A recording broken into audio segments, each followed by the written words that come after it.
Bayangin deh, ada satu negosiasi yang super tegang yang menentukan nasib para korban perdagangan manusia. Di satu sisi, mereka pengen banget cepet-cepet pulang. Tapi di sisi lain, keadilan harus ditegakkan. Nah, gimana cara mereka mecahin kebuntuan ini? Yuk, kita bedah ceritanya. Oke, cerita kita mulai dari angka ini, 12.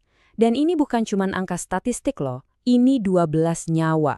12 perempuan dari Jawa Barat yang ditemukan terlantar di Nusa Tenggara Timur. Jauh banget dari rumah, dan mereka terjebak dalam situasi yang benar-benar mengerikan. Nah, ini yang penting banget kita pahami dari awal. Kasus ini tuh bukan sengketa tenaga kerja biasa ya. Ini adalah TPPO atau tindak pidana perdagangan orang. Ini kejahatan serius, di mana ada unsur eksploitasi, penipuan, bahkan kebebasan seseorang dirampas. Jadi beda banget levelnya. Sip, ini dia gambaran besar pembahasan kita kali ini.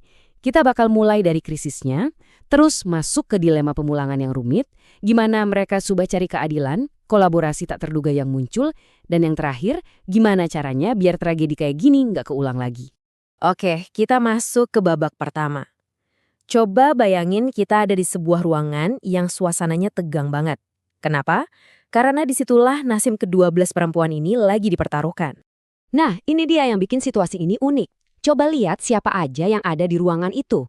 Ada Gubernur Jawa Barat yang turun tangan langsung, ada para korban yang pastinya trauma, polisi setempat, dan yang gak kalah penting, ada sebuah LSM kemanusiaan Katolik namanya Truk F yang dari awal udah ngelindungin mereka.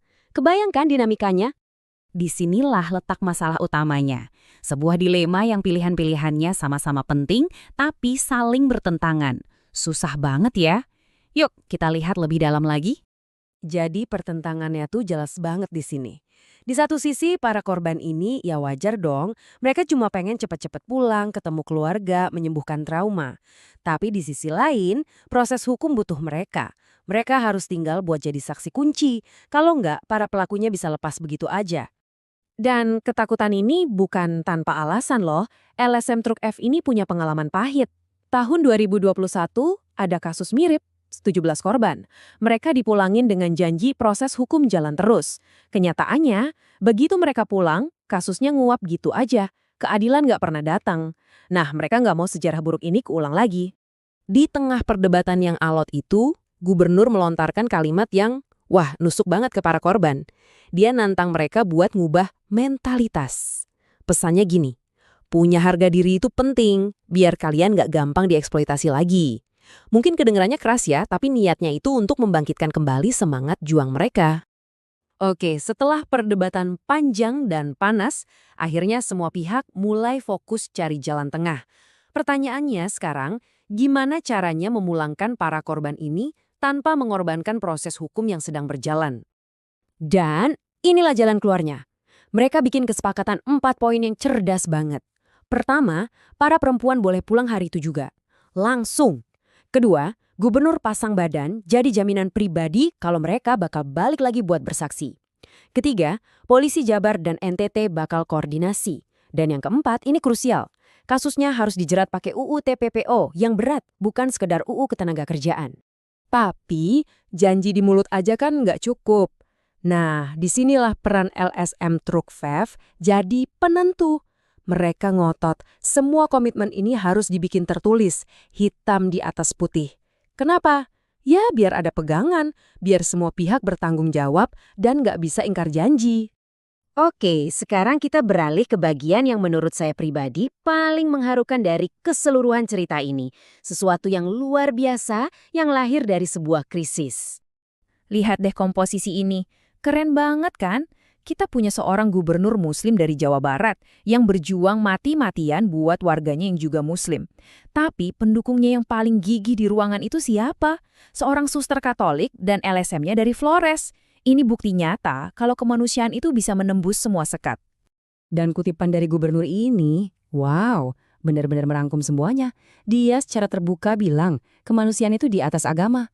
Bisa jadi yang menolong kita itu justru orang yang beda keyakinan. Ini pesan moral yang dalam banget buat kita semua. Dan ini bukan cuma kata-kata loh. Sebagai bentuk terima kasih dan dukungannya, gubernur secara pribadi ngasih donasi 50 juta rupiah ke LSM Truk F. Dan ini bukan dari anggaran pemerintah ya, tapi dari kantongnya sendiri buat mendukung kerja-kerja kemanusiaan mereka ke depannya. Oke, menyelesaikan satu kasus itu penting. Tapi, pertanyaan yang lebih besar adalah, gimana caranya kita menghentikan lingkaran setan ini supaya nggak terjadi lagi dan lagi? Ini bukan masalah sepele loh. Kita lagi ngomongin Jawa Barat, provinsi dengan penduduk terbanyak se-Indonesia.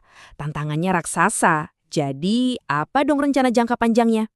Jadi, gubernur ngejelasin ada 4 rencana utama. Pertama, bikin perjanjian antar provinsi buat ngelacak pergerakan pekerja. Kedua, stop dulu sementara pengiriman perempuan Jabar buat kerja di sektor hiburan malam yang rawan. Ketiga, perbaiki sistem data dan pengaduan biar masalah bisa cepat terdeteksi. Dan yang keempat, ini yang paling penting, ciptakan lebih banyak lapangan kerja yang aman dan layak di Jawa Barat. Jadi warganya nggak perlu cari kerja beresiko di tempat lain.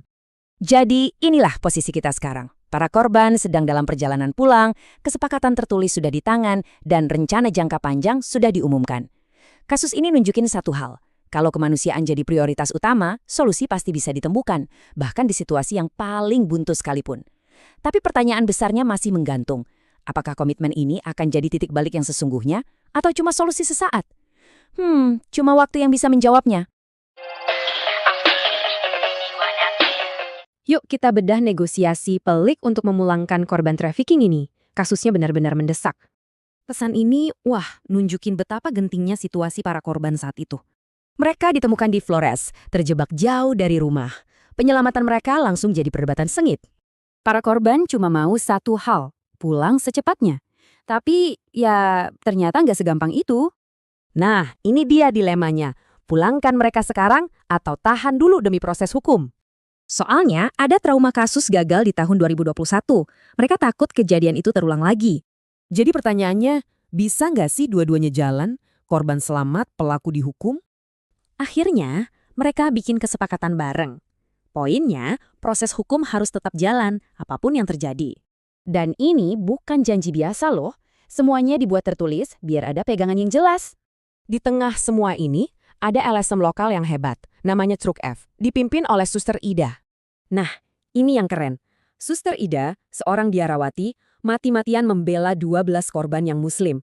Gubernur pun bilang, ini pelajaran penting buat kita semua. Kemanusiaan itu di atas segalanya.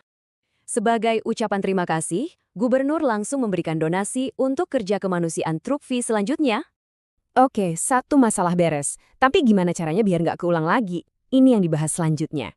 Gubernur langsung usul 3 langkah strategis. Ini untuk pencegahan jangka panjang, jadi lebih sistematis. Kenapa ini penting? Karena kasus ini membuka mata kita. Ini masalah nasional, butuh kerja bareng. Kisah ini menyisakan satu pertanyaan penting. Kalau sistem gagal, siapa lagi yang harus turun tangan?